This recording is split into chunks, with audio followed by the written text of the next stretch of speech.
화엄성중. 화엄성중. 네. 부장님들 안녕하세요. 반갑습니다. 한 달 동안 잘 지내셨습니까? 네. 이제 좀 더워졌죠? 네. 더우면 에어컨 트셔도 되는데 전기세 아끼신다고 에어컨도 안 트시고 감사합니다. 오늘 이제 벌써 이제 6월 달, 이제 올해도 갑진년 절반이 이제 다 돼가는 그런 시점입니다. 오늘 초하루를 맞아서 부자님들께 준비한 부처님 교화 이야기는 앞에 뭐라고 써져 있습니까?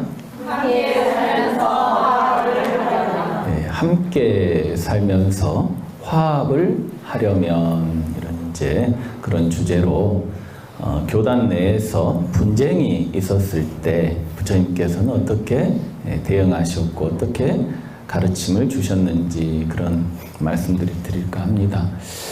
오늘 현충일이라 쉬는 날이라서 이렇게들 또 평상시 초하루보다는 조금 더 오신 것 같아요. 예, 여러분들 법문 전에 국가를 위해 헌신하고 생명을 바치신 많은 호국 영령들에게 부처님의 가피와 또 왕생을 발언하면서 부처님 법문 말씀 올리겠습니다. 오늘 이야기는 코산비라는 그 나라에서 있었던 이야기예요. 우리 불자님들께서 불교를 조금 공부하신 분들은 마갈타국, 코살라국은 부처님께서 활동을 많이 하셨던 나라이기 때문에 한 번씩 다 들어보셨을 거예요. 근데 이제 코산비라는 나라는 잘 많이 못 들어보셨을 텐데 이 코산비라는 나라도 부처님께서 활동하셨던 주요 국가 중에 하나입니다. 이 코산비라는 나라에서 수행하던 스님들 간에 이렇게 분쟁이 좀 있었어요. 그래서 이제 부처님께서 가르침을 주셨던 이야기입니다. 여러분들도 부부지간에도 싸움이 일어나고 또 친구 간에도 이렇게 싸움이 일어날 때 보면 대부분 다 어떤 큰 사건 때문에 그런 게 아니고 작은 사소한 일 때문에 여러분들 그런 분쟁이 일어나지 않습니까? 그래서 집에서도 뭐 사소한 심지어는 뭐 변기 뚜껑 닫냐 마냐 왜 뚜껑을 닫고 앉은 자리를 내려놓고 볼일을 보냐? 이래가지고 그 문제로 심하게 부부싸움을 하신 분들도 제법 많다 그래요. 그러니까 분쟁이라는 게 큰 사고로, 큰 사건으로 일어난다기보다는 사소한 문제로 일어나는데 이 코산비의 스님들의 분쟁도 역시 사소한 사건으로 발생이 됐다고 합니다. 어떤 문제였냐면 화장실 문제. 근데 이제 스님들 중에서도 이 법납이 많으시고 이제 지도층 위치에 오르신 이 강사 스님 그랬을 때는 경전을 가르치는 스님을 강사 스님이라고 해요. 강사. 밖에서도 강사 이런 말은 쓰지 않습니까? 이 강사 스님 정도 되려면 법납이 한 10년 이상, 20년 차 정도 돼야 경전도 강의할 수 있습니다. 그러니 이제 강사 스님이 화장실에서 볼일을 보고 이 화장실에서 지켜야 되는 계율을 지키지 않았다는 거예요. 그래서 이 강사 스님이 화장실 볼일을 보고 나온 다음에 율사 스님, 율사는 뭐냐? 또 이제 스님들의 생활 지침, 실천인 계율을 가르치는 스님을 율사라고 그래요. 그 계율을 공부하는 스님. 이 율사라는 호칭이 붙으려면 역시 한 10년, 20년 정도 수행을 해야 됩니다. 이런 강사, 율사 외에도 뭐 참선을 전문적으로 하는 스님들은 또 뭐라고 합니까? 선사 이렇게 불러요. 선사. 그래서 이제 이렇게 강사, 율사, 선사 정도 불리려면 승납이 10년, 최소 10년, 한 20년 차 정도는 돼야 그런 위치에 오를 수 있는데 아무튼 강사 스님이 이 경전을 가르치는 강사 스님이 화장실에서 볼일을 보고 계율을 안 지킨 거예요. 그래서 율사 스님이 그걸 이제 다음에 화장실을 사용하게 되면서 아주 불쾌했나 봐요. 계율을 지키지 않았기 때문에. 우리 그 불교의 화장실 문화도 이 시대에 아주 앞서 있는 문화입니다. 지금 여러분들 산사에 가보시면 아시겠지만 이 아주 깊은 산사에도 화장실에 비데가 설치되어 있는 사찰을 여러분들이 간혹 볼 거예요. 그리고 스님들 선방에서 정진하시는 이 선방 스님들이 지내시는 참선하는 절에는 대부분 다 화장실에 요즘에는 비데가 다 설치되어 있습니다. 그래서 부처님 당시부터 이 비데 문화, 스님들 불교 문화, 스님들 이 생활 문화에는 항상 화장실 볼일을 보고 뒷물을 꼭 하는 그런 이제 문화가 있었어요. 우리나라 같은 경우에 이런 화장실 비대 문화 이런 문화는 최근에 뭐 생겼죠. 우리 1950년대 조선 시대에는 사실 그런 문화가 없었다고 봐도 무방하지 않습니까? 그냥 뭐 나뭇잎으로 대충 처리하고. 우리 어린 시절에는 뭘로 처리했어요? 신문지로 주로 많이 처리하고. 그랬던 화장지를 쓰게 된 건 사실 얼마 되지도 않습니다. 근데 이미 부처님 당시부터 부처님부터 스님들부터가 다 항상 물로 이렇게 처리를 하는 그런 앞서간 문화를 가지고 있었습니다. 그래서 그런 문제, 그런 계율에 있어서 지키지 않았던 거예요. 그러니까 좀 쉽게 말씀드리면은 강사 스님이 볼일을 보고 이제 뒷물을 하는 과정 속에서 이 스님들 지금은 비데가 설치되어 있지만 예전에는 이 바가지가 하나 있었어요. 화장실에. 스님들 화장실 칸칸마다 바가지가 있어서 항상 화장실에 들어갈 때는 그 바가지에 물을 받아가지고 이제 들어가서 물로 이제 뒷처리를 해야 됩니다. 근데 이제 자기가 사용하고 나면 그걸 어떻게 해야 될까? 그대로 두고 가야 될까? 그대로 두고 가면 안 되겠죠. 자기 뒤처리한 물인데 그걸 갖다가 그대로 두면 안 되고 잘 화장실에 처리하고 또 다음 사람이 쓸 수 있게 한번 이렇게 물을 조금 해서 헹궈 놓고 가야 그게 계율에 맞겠죠. 항상 이제 다음 사람이 쓸 때 불쾌하지 않게 그렇게 해야 되는데 강사 스님이 그걸 안 하셨나 봐.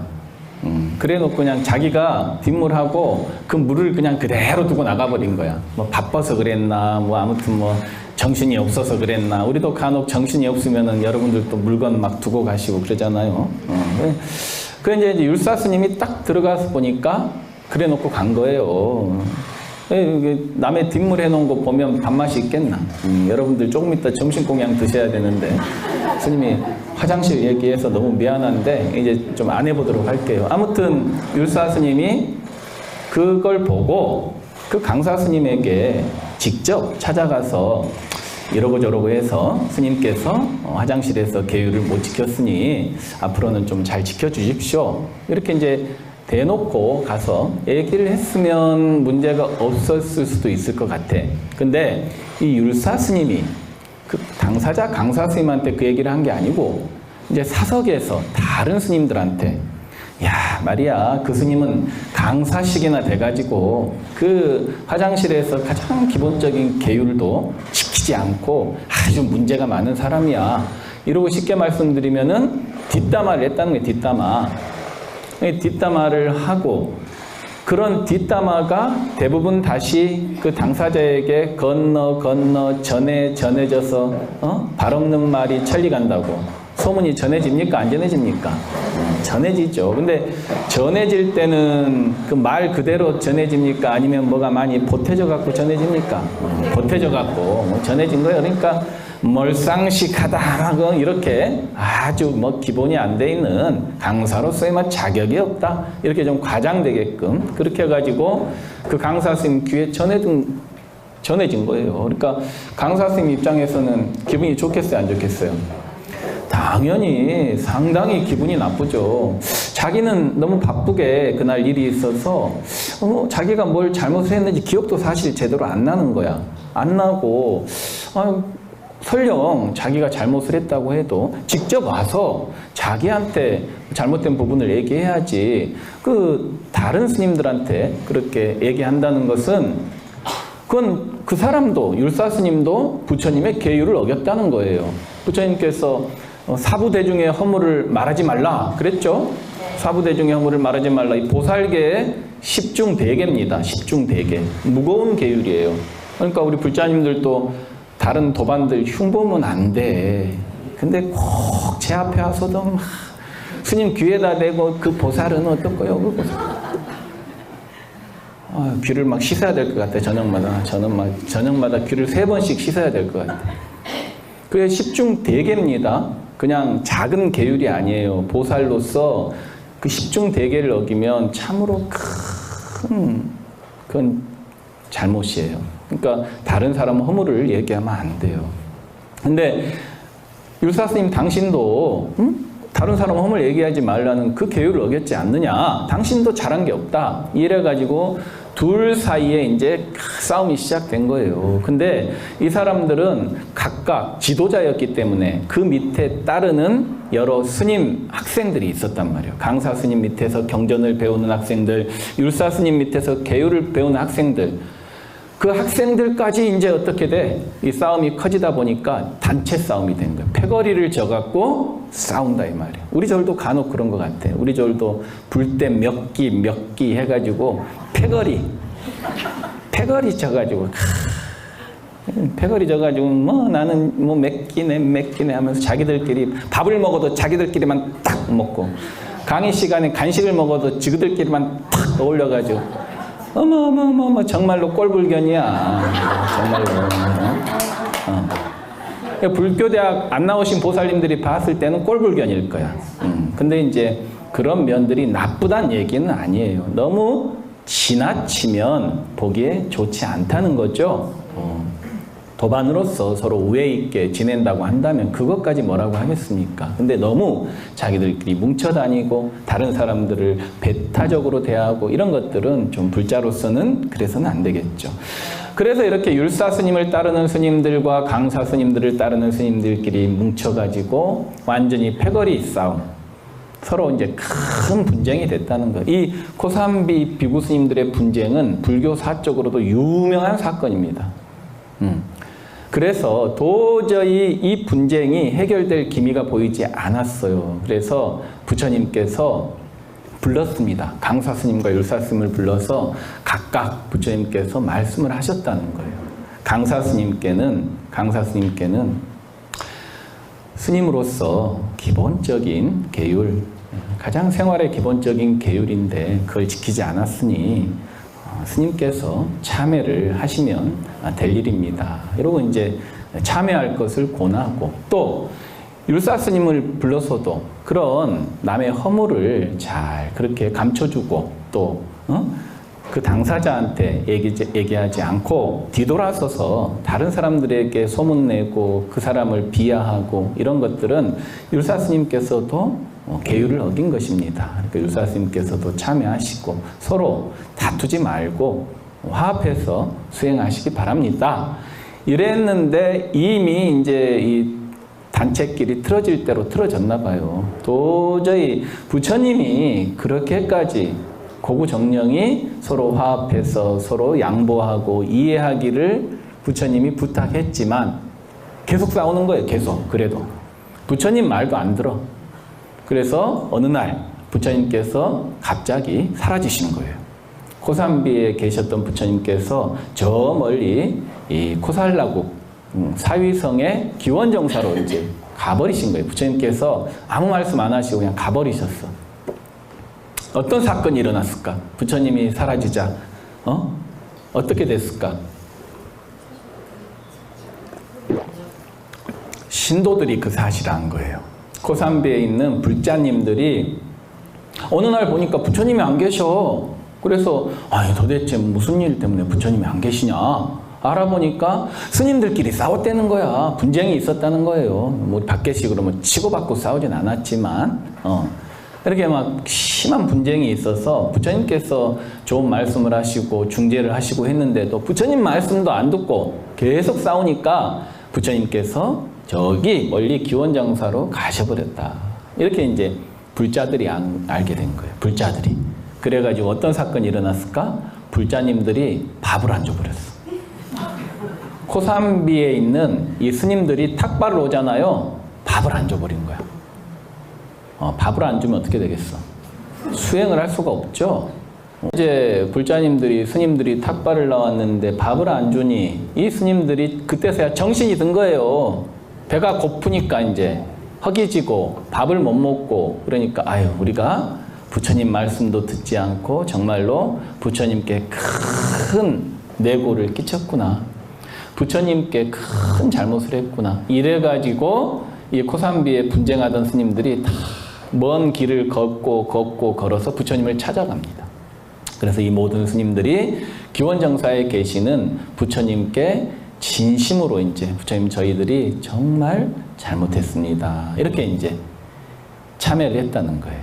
이게 이제 코삼비 스님들의 분쟁에 관한 얘기인데 이 많은 이제 분쟁이 있던 스님들이 기원정사에서 이제 부처님께 참회를 하자 부처님께서 그때 유명한 이제 법문을 하셨어요. 유명한 법문, 육화합이라는 6가지로 우리 수행 공동체가 화합하는 길, 그래서 육화합에 대한 법문을 해주셨어요. 부처님께서는 코삼비 스님들에게 먼저 이렇게 말씀하셨다고 해요.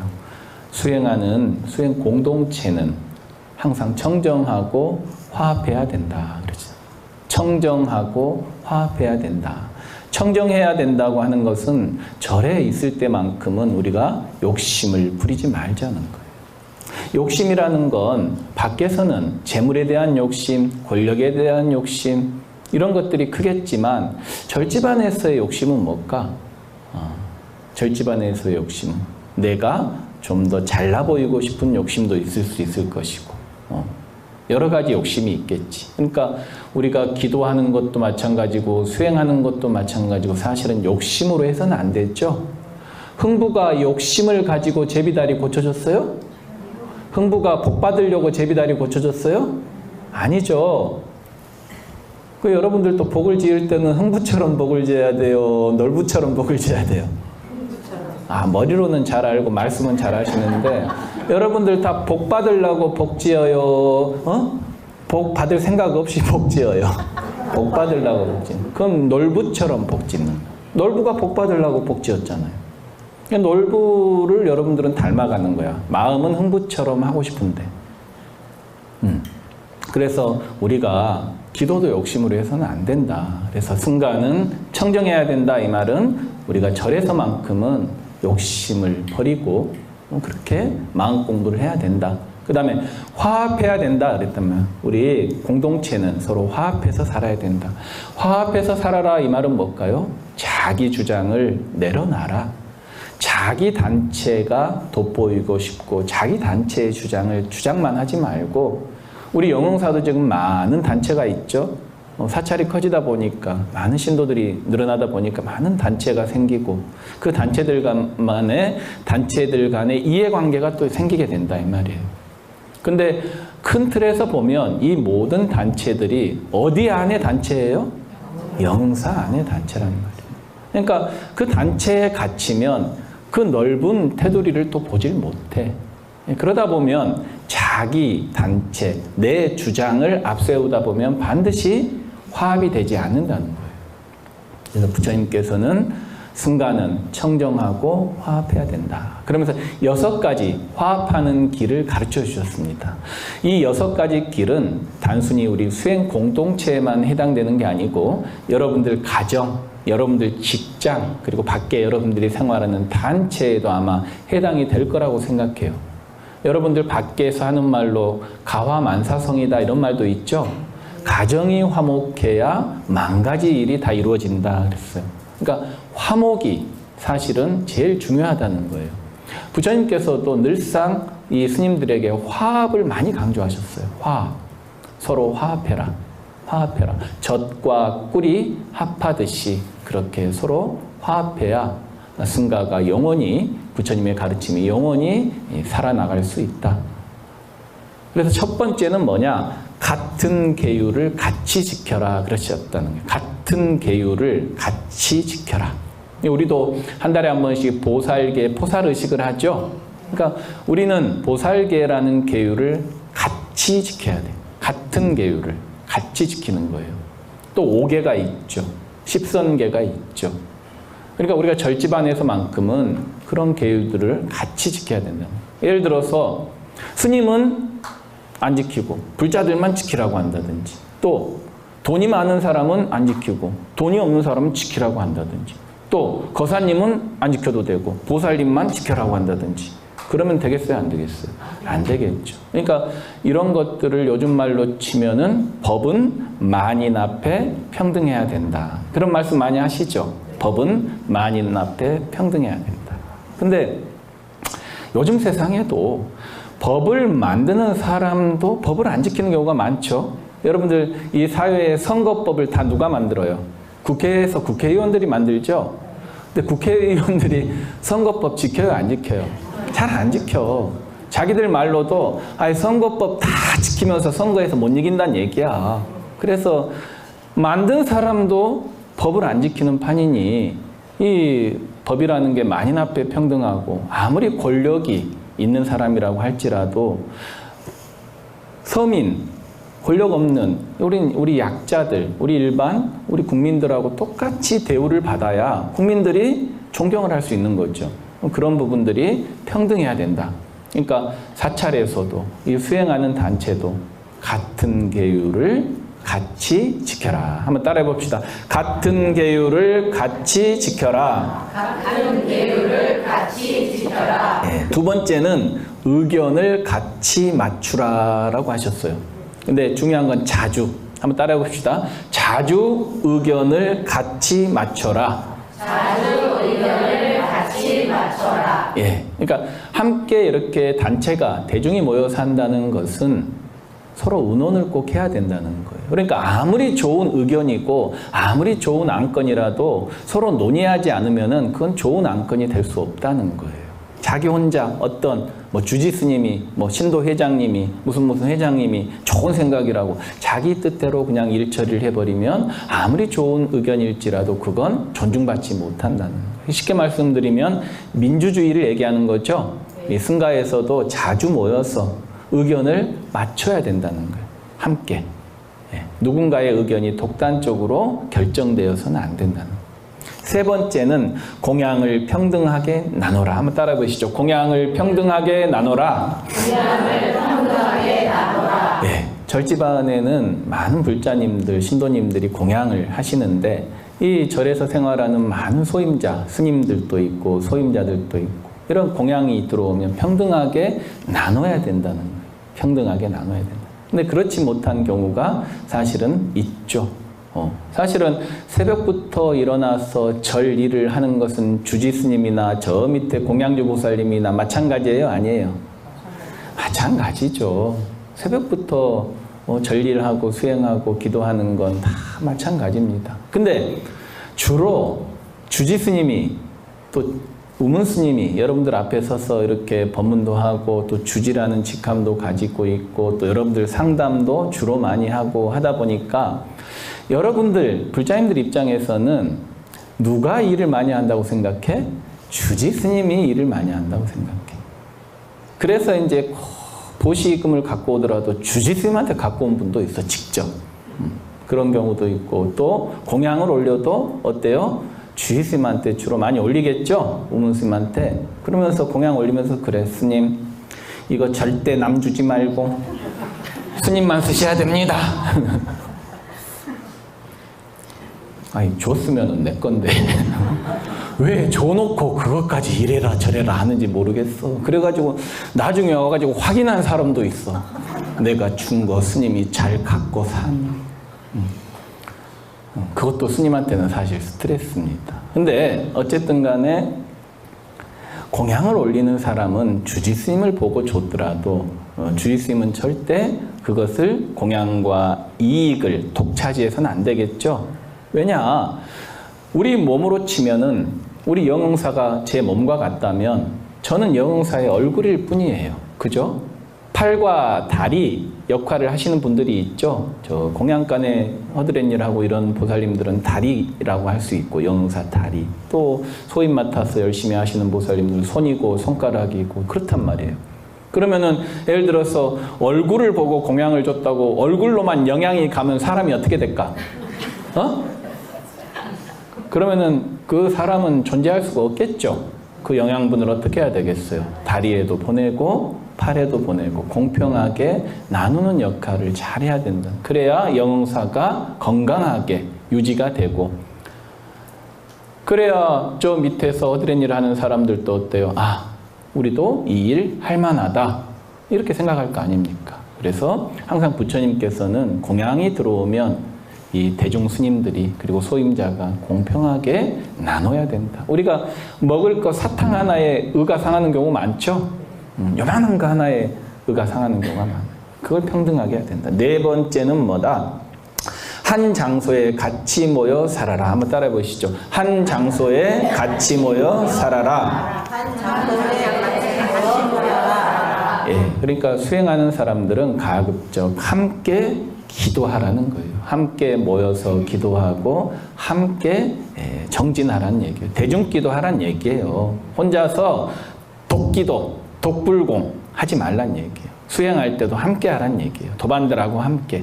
그러니까 혼자서 수행하다 보면 이게 자칫하면 장애가 온다 그랬어요. 그래서 스님들도 혼자 수행하는 스님들을 독각이라 그래요. 독각. 그 사람들은 대중하고 화합도 못해. 자기 세계에만 갇혀서 사는 거예요. 우리가 수행이라고 하는 거, 기도라고 하는 것은 자기 경향성, 아집을 극복해 나가는 과정이죠. 아상을 깨트려가는 과정이란 말이에요. 아상을 녹여가려면 대중들하고 함께 생활해야 돼.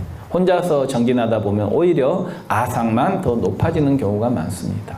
그래서 함께 모여서 한 장소에 같이 모여서 정진해야 된다. 또 이 말은 뭐겠어요? 정진하는 공동체는 투명해야 된다 이 말이 있죠. 열려 있어야 된다는 얘기예요. 간혹 요즘에 스님들 중에서도 시대가 변해서 이제 편의를 위해서 아파트에서 혼자 산다든지 뭐 개인 초소를 마련해서 토굴이라고 해서 혼자 사는 경우도 종종 있습니다.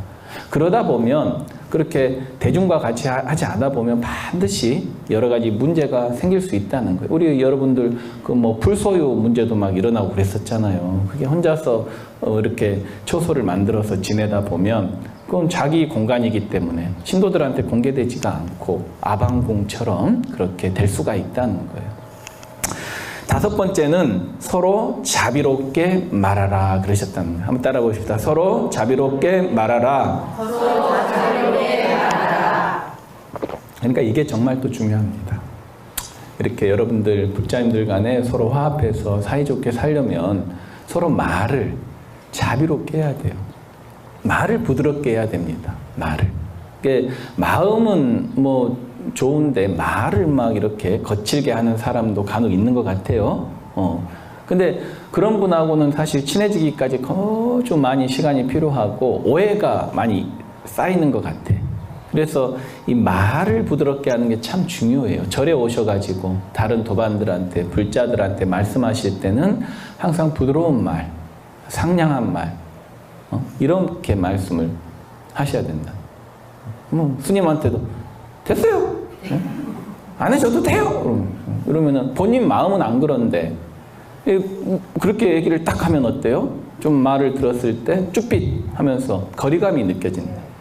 그래서 부처님께서도 우리 몸으로 짓는 업과 입으로 짓는 업과 생각으로 짓는, 마음으로 짓는 업에 이 세 가지 업이 있는데 그 중에서도 가장 무거운 것이 구업이라고 했습니다. 구업. 이 세 치여로 사람을 죽일 수도 있고 이 세 치여로 천냥빚을 갚을 수도 있는 게 우리 말이라는 거예요. 말. 그래서 여러분들이 항상 대중이 화합하려면 이 말씀하실 때 그래도 한 번은 생각해보고 말씀을 하셔야 돼요. 그냥 생각 없이 막 내뱉는 말들, 이런 말들은 서로 감정상하기 딱 좋다는 거예요. 최소 10번까지 생각하고 말하면 좋은데 그럼 여러분들은 말 못하고 살겠지. 그러니까 딱 한 번만이라도 내가 말씀을 할 때는 상대방 입장에서 생각하고 그렇게 말씀을 하시는 습관을 가지셨으면 좋겠다. 설령 말하는 게 조금 부족하더라도 우리 보살님들 중에는 듣는 귀가 열린 분도 계셔. 듣는 귀가. 듣는 귀가 열리면 돼요. 듣는 귀가. 지혜가 생겨야 된다는 얘기죠. 듣는 귀가 열린다는 것. 그래, 예전에는 집에 거사님이 이 못난 거사 그러면은 이 못나냐고 왜 살아? 잘난 여자 만나서 살지. 이랬다가 이제 겪어보니까 어때요? 이 못나나 하는 게 예쁘다는 소리였구나. 진짜 못났으면 나하고 살겠냐 이 말이에요. 예쁘니까 살지. 예쁜 구석이 있으니까 살지. 절에 간다고 할 때도 거사님이 절에 가지 마라. 가려거든 빨리 와라. 응? 그러면 절에 가지 마라. 가려거든 빨리가 와라. 이러면은 그 말을 들으면 어때요? 에이, 거사가 절에 가지도 못하게 하고. 그 말은 뭐예요? 절에 가더라도 집에 또 나도 있으니 내 생각도 좀 해줘라. 이렇게 그런 뜻으로 여러분들이 받아들이면 된다는 거예요. 그래서 듣는 귀가 열리면은 좀 말하는 게 조금 서툴더라도 듣는 지혜가 열려야 된다. 마지막 6번째는 뭐냐? 남의 뜻을 존중하라입니다. 한번 따라해 보시죠. 남의 뜻을 존중하라. 남의 뜻을 존중하라. 남의 뜻을 존중하라. 네. 그러니까 많은 대중들이 모여서 살면 항상 다른 사람의 뜻도 우리가 이해하고 인정해 주란 얘기예요. 그러니까 남의 뜻을 존중하라. 이 말은 남의 뜻이 옳다 이런 말일까? 그런 말이 아니겠죠. 그런 말이 아니죠. 그러니까 입장 차이라는 거예요. 서로 간의 입장 차이. 입장 차이. 어떤 소임자로서의 입장, 또 주임으로서의 입장, 회장님으로서의 입장, 또 임원으로서의 입장. 각자의 입장은 또 다 달라요? 같아요? 다 다르죠. 그렇기 때문에 자기의 입장을 고집하고 있으면은 그 상대방의 생각을 절대 이해할 수가 없어요. 그래서 항상 우리가 남의 뜻을 존중한다라고 하는 것은 그 상대방의 입장에서 그 사람의 입장에서 그 사람의 생각을 한번 이해해 보는 거예요. 이해해 보고 저 사람은 저 입장에서는 그렇게 생각할 수도 있겠구나라고 인정을 해주라는 거예요. 인정. 그러니까 부부지간에도 싸움을 하는 것은 내가 옳다라는 주장을 생각을 고집하니까 싸우는 거죠. 부부지간에 싸우는 것도 내 주장을 내려놔 버리면 싸울 일이 없어요. 싸우는 건 내가 옳다, 너는 틀렸다, 당신은 문제투성이야.